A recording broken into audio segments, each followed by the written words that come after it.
नमस्कार, मैं हूं आपके साथ मेनका चौधरी। प्रधानमंत्री नरेंद्र मोदी ने यूएई का दौरा किया और वहां से कई खबरें भारत के लिए आई। उन खबरों में भारत के लाभ की बात क्या है, चलिए इस पर जानने की और इसे समझने की कोशिश करते हैं।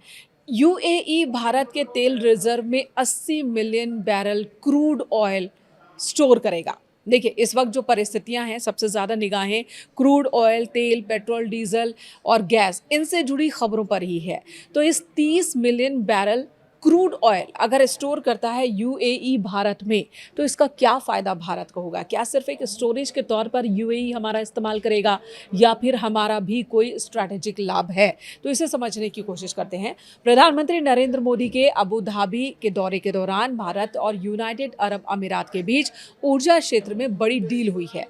दोनों देशों ने भारत के स्ट्रैटेजिक पेट्रोलियम रिजर्व में यूएई के कच्चे तेल के भंडारण को बढ़ाने पर सहमति जताई और इस समझौते के तहत यूएई अब भारत के स्ट्रैटेजिक ऑयल रिजर्व में 30 मिलियन यानी कि 3 करोड़ बैरल तक क्रूड ऑयल स्टोर कर सकेगा। ये फैसला प्रधानमंत्री मोदी और यूएई के राष्ट्रपति मोहम्मद बिन जायद अल नहयान के बीच हुई गहरी बातचीत के बाद सामने आया। भारतीय विदेश मंत्रालय ने इसकी जानकारी दी। साथ ही कई और भी डील हुए हैं और कई और डील पर बात हुई है। यूएई भारत में $5 अरब का निवेश करेगा, इस बात की भी जानकारी आई। तो पीएम के इस दौरे से भारत को होने वाले लाभ की बात कर लेते हैं। पहला लाभ, ऊर्जा सुरक्षा और आपातकालीन बैकअप संकट में प्राथमिकता, यानी कि युद्ध या फिर किसी भी वैश्विक संकट की स्थिति में जिस तरह की स्थिति अभी बनी हुई है, हॉर्मुज स्ट्रेट बंद है और अगर भविष्य में, खुदा ना करे ऐसा हो, लेकिन अगर भविष्य में सप्लाई रुकती है, भारत के सामने तेल को लेकर कोई संकट खड़ा होता है, तो भारत के पास एक विकल्प मौजूद होगा। भारत में ही भंडारण की वजह से यूएई के इस तेल पर भारत का पहला हक होगा, जिसे फर्स्ट राइट ऑफ रिफ्यूजल कहा जाएगा। इसे जानकार बफर स्टॉक भी कह रहे हैं। जानकारों का कहना है कि 3 करोड़ बैरल का ये विशाल भंडार भारत को आपात स्थिति में हफ्तों तक बिना किसी बाहरी मदद के चलाने में सक्षम बनाएगा। भारत को ये काफी सस्ता भी पड़ेगा। क्यों? क्योंकि तेल की मिल्कियत यूएई की होगी और इसके भंडारण का पूरा खर्च वही उठाएगा, यानी कि स्टोरेज कॉस्ट भारत को जीरो देना होगा, यानी कम कीमत पर भविष्य में भारत को कच्चा तेल उपलब्ध होगा, जिसका सकारात्मक असर किसे होगा? उपभोक्ताओं को, ग्राहकों को।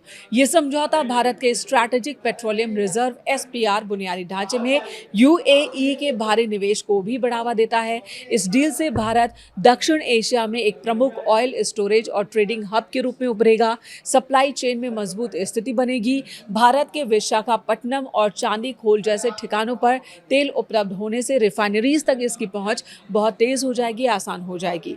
वहीं प्रधानमंत्री नरेंद्र मोदी ने इस दौरे के दौरान और क्या-क्या हासिल किया है भारत के लिए, इस पर भी बात कर लेते हैं। इस दौरे का उद्देश्य है रणनीतिक, आर्थिक और ऊर्जा सुरक्षा को मजबूती देना।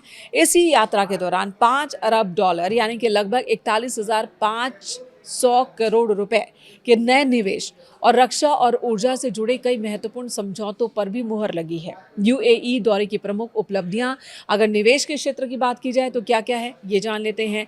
$5 अरब का निवेश एक बहुत बड़ा निवेश है जिसका ऐलान किया गया। इसके तहत Emirates development bank, Abu Dhabi investment authority ADIA और इंटरनेशनल होल्डिंग कंपनी आईएचसी की ओर से भारत में बुनियादी ढांचे यानी कि इंफ्रास्ट्रक्चर और वित्तीय क्षेत्रों में निवेश किया जाएगा। रणनीतिक रक्षा साझेदारी, दोनों देशों के बीच सामरिक रक्षा सहयोग पर भी बात हुई है, यानी कि स्ट्रेटेजिक डिफेंस पार्टनरशिप।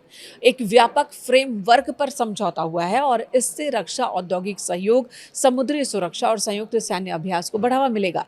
ऊर्जा सुरक्षा और एलपीजी के क्षेत्र में क्या काम हुआ है, क्या बात हुई है, वो भी जान लीजिए। पश्चिम एशिया में जारी तनाव के बीच भारत की ऊर्जा जरूरतों को सुरक्षित करने के लिए महत्वपूर्ण डील हुई है। इसमें एलपीजी आपूर्ति सुनिश्चित करने और रणनीतिक पेट्रोलियम भंडारण को बनाने को लेकर एमओयू शामिल है, जिसका जिक्र मैंने आप थोड़ी देर पहले किया था। शिप रिपेयर क्लस्टर, गुजरात के वाडिनार में एक शिप रिपेयर क्लस्टर स्थापित करने को लेकर भी समझौता हुआ है, जिसमें निवेश यूएई की ओर से होगा। इससे पहले भी इस निवेश की चर्चा हुई थी, लेकिन इस बार के दौरे में ये निवेश और भी ज़्यादा मजबूत हुआ है। तो इस तरह से भारत को प्रधानमंत्री के यूएई दौरे से काफ़ी कुछ मिलता हुआ दिख रहा है, लेकिन फिलहाल ये सारी चीज़ें भविष्य की बात है।